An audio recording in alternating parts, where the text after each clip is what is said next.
द्रविडं त्वमेव त्वमेव सर्वं मम देव देवा। श्री गर्ग संहिता के वृंदावन खंड का दूसरा अध्याय। गिरिराज गोवर्धन की उत्पत्ति तथा उसका व्रजमंडल में आगमन। नंद ने पूछा, हे महाप्राज्ञ सनंद जी, आप सर्वज्ञ और बहुश्रुत हैं। मैंने आपके मुख से व्रजमंडल के महात्म्य का वर्णन सुना। अब गोवर्धन नाम से प्रसिद्ध जो पर्वत है उसकी उत्पत्ति कैसे हुई, यह मुझे बताइए।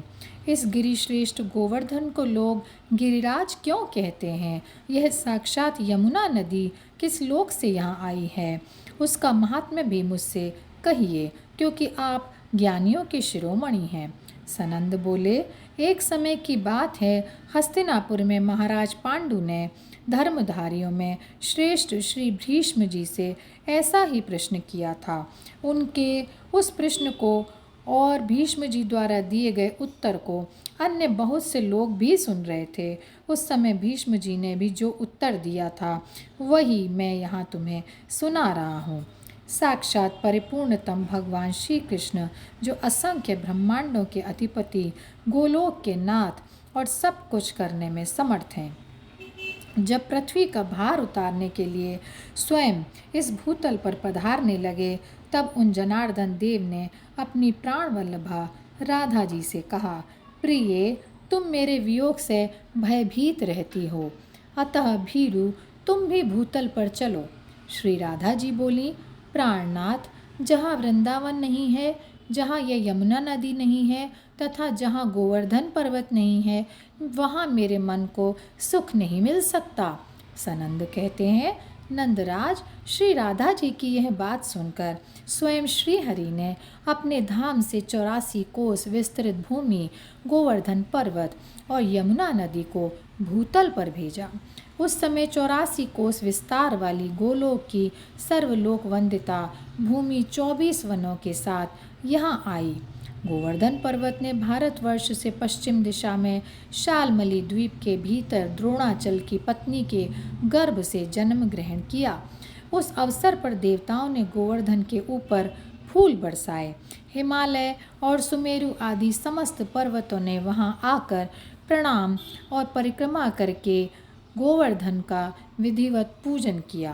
पूजन के पश्चात उन महान पर्वतों ने उसकी स्तुति प्रारंभ की।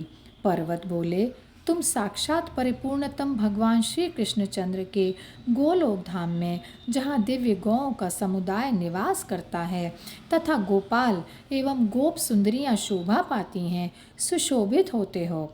तुम ही गोवर्धन नाम से वृंदावन में विराजते हो। इस समय तुम ही हम समस्त पर्वतों में गिरिराज हो। तुम वृंदावन की गोद में समोद निवास रहने वाले गोलोक के मुकुटमणि हो तथा पूर्ण ब्रह्म परमात्मा श्री कृष्ण के हाथों में किसी विशिष्ट अवसर पर छत्र के समान शोभा पाते हो। तुम गोवर्धन को हमारा सादर नमस्कार है। सनंद कहते हैं, नंदराज, जब इस प्रकार स्तुति करके सब पर्वत अपने अपने स्थान पर चले गए, तभी से यह गिरिश्रेष्ठ गोवर्धन साक्षात गिरिराज कहलाने लगा। एक समय मुनिश्रेष्ठ पुलस्त्य तीर्थ यात्रा के लिए भूतल पर भ्रमण करने लगे।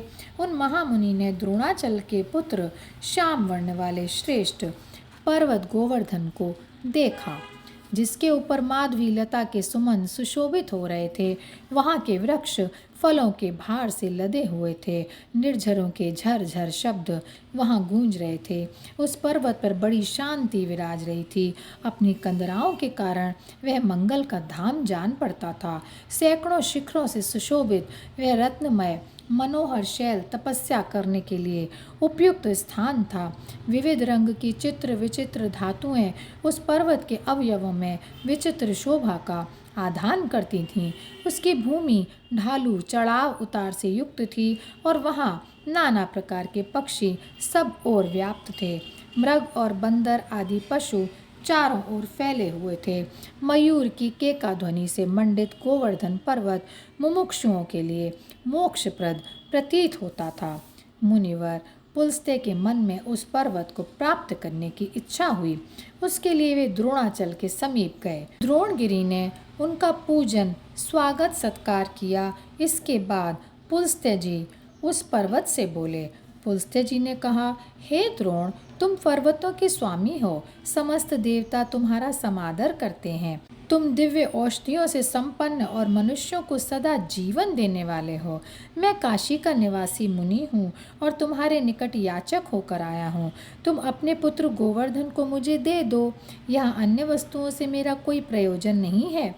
भगवान विश्वेश्वर की महानगरी काशी नाम से प्रसिद्ध है, जहाँ मरण को प्राप्त हुआ पापी पुरुष भी तत्काल परम मोक्ष प्राप्त कर लेता है, जहाँ गंगा नदी प्राप्त होती है और जहाँ साक्षात विश्वनाथ भी विराजमान है। मैं वहीं तुम्हारे पुत्र को स्थापित करूँगा, जहाँ दूसरा कोई पर्वत नहीं है। लता बेलों और वृक्षों से व्याप्त जो तुम्हारा पुत्र गोवर्धन है, उसके ऊपर रहकर मैं तपस्या करूँगा। ऐसी अभिलाषा मेरे मन में जागृत हुई है। सनंद कहते हैं, पुलस्त्य जी की यह बात सुनकर पुत्र स्नेह से विहल हुए द्रोणाचल के नेत्रों में आंसू भर आए। उसने पुलस्त्य मुनि से कहा।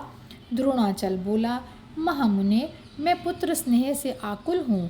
यह पुत्र मुझे अत्यंत प्रिय है, तथापि आपके शाप के भय से भीत होकर मैं इसे आपके हाथों में देता हूँ। फिर वह पुत्र से बोला, हे बेटा, तुम मुनि के साथ कल्याणमय कर्म क्षेत्र भारतवर्ष में जाओ। वहाँ मनुष्य सत्कर्मों द्वारा धर्म, अर्थ और काम त्रिवर्ग सुख प्राप्त करते हैं तथा निष्काम कर्म एवं ज्ञान योग द्वारा क्षण भर में मोक्ष भी पा लेते हैं। गोवर्धन ने कहा, मुने, मेरा शरीर 8 योजन लंबा, 2 योजन ऊंचा और 5 योजन चौड़ा है। ऐसी दशा में आप किस प्रकार मुझे ले चलेंगे? पुलस्त्य जी बोले, बेटा, तुम मेरे हाथ पर बैठकर सुखपूर्वक चले चलो। जब तक काशी नहीं आ जाती तब तक मैं तुम्हें हाथ पर ही ढोए चलूँगा। गोवर्धन ने कहा, मुने, मेरी एक प्रतिज्ञा है। आप जहाँ कहीं भी भूमि पर मुझे एक बार रख देंगे, वहाँ की भूमि से मैं पुनः उत्थान नहीं करूँगा। पुलस्त्य जी बोले, मैं इस शालमली द्वीप से लेकर भारतवर्ष के कोसल देश तक तुम्हें कहीं भी रास्ते में नहीं रखूँगा। यह मेरी प्रतिज्ञा है। सनंद कहते हैं, नंदराज, तदनंतर वह महान पर्वत पिता को प्रणाम करके मुनि की हथेली पर आरूढ़ हुआ। उस समय उसके नेत्र में आंसू भर आए। उसे दाहिने हाथ पर रखकर पुलस्त्य मुनि लोगों को अपना तेज दिखाते हुए धीरे धीरे चले और व्रजमंडल में आ पहुँचे। गोवर्धन पर्वत को अपने पूर्व जन्म की बातों का स्मरण था। व्रज में आने पर उसने मार्ग में मन ही मन सोचा, यहाँ व्रज में असंख्य ब्रह्मांड नायक साक्षात परिपूर्णतम भगवान श्री कृष्ण अवतार लेंगे और ग्वाल बालों के साथ बाल लीला और कैशोर लीला करेंगे। इतना ही नहीं, वे श्री हरि यहाँ दान लीला और मान लीला भी करेंगे। अतः मुझे यहाँ से अन्यत्र नहीं जाना चाहिए। यह व्रजभूमि और ये यमुना नदी गोलोक से यहाँ आई है। श्री राधा जी के साथ भगवान श्री कृष्ण का भी यहाँ शुभागमन होगा। उनका उत्तम दर्शन पाकर मैं कृतकृत्य हो जाऊंगा। मन ही मन ऐसा विचार करके गोवर्धन ने मुनि की हथेली पर अपने शरीर का भार बहुत ज़्यादा बढ़ा लिया। उस समय मुनि अत्यंत थक गए। उन्हें पहले की कही हुई बात याद भी नहीं रही। उन्होंने पर्वत को हाथ से उतार कर ब्रजमंडल में रख दिया। भार से पीड़ित तो वे थे ही, लघु शंका से निवृत्त होने के लिए चले गए। शौच क्रिया करके जल में स्नान करने के पश्चात मुनिवर पुलस्त्य ने उत्तम पर्वत गोवर्धन से कहा, अब उठो। अधिक भार से संपन्न होने के कारण जब वह दोनों हाथों से नहीं उठा, तब महामुनि पुलस्त्य ने उसे अपने तेज और बल से उठा लेने का उपक्रम किया।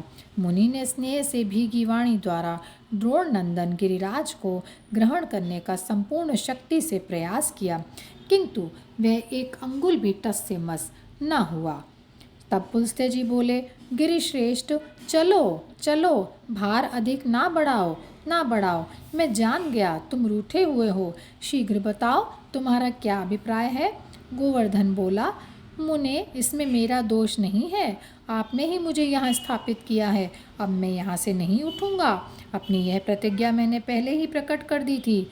सनंद कहते हैं, यह उत्तर सुनकर मुनिश्रेष्ठ पुलस्त्य की सारी इंद्रियां क्रोध से चंचल हो उठीं। उनके ओष्ठ फड़कने लगे। अपना सारा उद्यम व्यर्थ हो जाने के कारण उन्होंने द्रोणपुत्र को शाप दे दिया। पुलस्त्य जी बोले, पर्वत, तू बड़ा ढीठ है। तूने मेरा मनोरथ पूर्ण नहीं किया, इसलिए तू प्रतिदिन तिल तिल भर क्षीण होता चला जा। सनंद कहते हैं, नंद, यों कहकर पुलस्त्य मुनि काशी चले गए। उस दिन से यह गोवर्धन पर्वत प्रतिदिन तिल तिल करके क्षीण होता चला जा रहा है। जब तक भागीरथी गंगा और गोवर्धन पर्वत इस भूतल पर विद्यमान है, तब तक कली का प्रभाव कदापि नहीं बढ़ेगा। गोवर्धन का यह प्रकट चरित्र परम पवित्र और मनुष्यों के बड़े बड़े पापों का नाश करने वाला है। यह प्रसंग मैंने तुम्हारे सामने कहा है, जो भूमंडल में रुचिर और अद्भुत है। यह उत्तम मोक्ष प्रदान करने वाला है। इसमें कोई आश्चर्य की बात नहीं है। और यहीं पर ये वृंदावन कांड का दूसरा अध्याय समाप्त होता है। जय श्री कृष्णा, जय श्री कृष्णा, जय श्री कृष्णा।